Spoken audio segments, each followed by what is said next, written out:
चित्कालिन्दी तटविपिन संगीतकरवो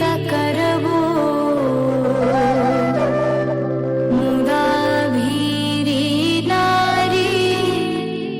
वदन कमला स्वाद मधुपा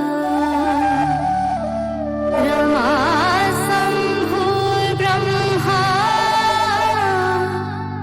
मरपति गणेशार्चितपदो जगन्नाथ स्वामी नयनपथगामी भवतु मे भुजे सबे वेणु शिरसि शिखिपीच्छं कटितटे दुकूलं नेत्रान्ते सहचरकटाक्षं विदधते सदा श्रीमद्वृन्दा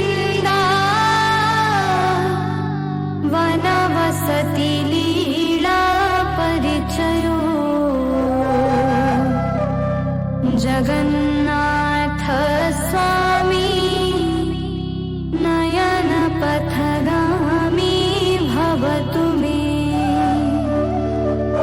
महाम्बोधे स्थिरे